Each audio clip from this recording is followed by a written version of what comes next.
కా దీపావళికి వచ్చిన కాని ఇంకా ప్రేక్షకులు మర్చిపోలేదు. సో దాన్ని మించినట్టు ఎక్స్పెక్టేషన్స్ పెట్టుకుంటారు కదా, సో దాని మించి ఉంటుంది అనుకోవచ్చా? సార్ ఇది కంప్లీట్లీ డిఫరెంట్ జోనర్ సార్. కా అన్న సినిమా కంప్లీట్లీ కొంచెం థ్రిల్లరు అలా వెళ్తుంది. ఇది కంప్లీట్లీ డిఫరెంట్ జోనర్ సార్.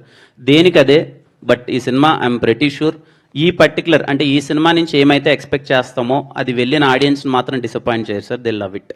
అంటే మీరు టీజర్ కానీ ట్రైలర్ కానీ రాబోయే కంటెంట్ చూడగానే మీకు ఒక క్లారిటీ వస్తుంది కదా సార్. అంటే ఈ సినిమా నుంచి మనం ఏం ఎక్స్పెక్ట్ చేయొచ్చు, ఈ సినిమాని ఏం చూడడానికి వెళ్ళబోవచ్చు అని అది చూసే audience Dil feel happy sir. అంటే కాలం మేము ఎక్స్పెక్ట్ చేయని ఒక క్లైమాక్స్ చూసాము సార్. ఇందులో కూడా అలాంటి ఎక్స్పెక్ట్ చేసింది అంటే అలాంటి ఏదో సర్ప్రైజింగ్ క్లైమాక్స్ కాదు సార్. బట్ ఈ క్యారెక్టర్ ఒక సిద్ధాంతాన్ని నమ్ముతుంది. అది చాలా కొత్తది. ఇంతవరకు ఆ పాయింట్ మీద డిస్కషన్ చేయలేదు. మళ్ళీ చెప్తున్నాను, ఆ పాయింట్ మీద డిస్కషన్ చేయలేదు. ఏదైతే ఈ సినిమాలో ఒక హీరో ఒకటి నమ్మే సిద్ధాంతం ఉందో అది చాలా కొత్తగా ఉంటుంది. దాని మీద ఎండింగ్ క్లైమాక్స్ ఎందుకు అతను నమ్మాడని చెప్పేది కూడా మీకు చాలా బాగా అనిపిస్తుంది సార్. ఇందులో మ్యాగీ ఎవరు సార్? మ్యాగీ రివీల్ చేస్తాను సార్ తొందరలో.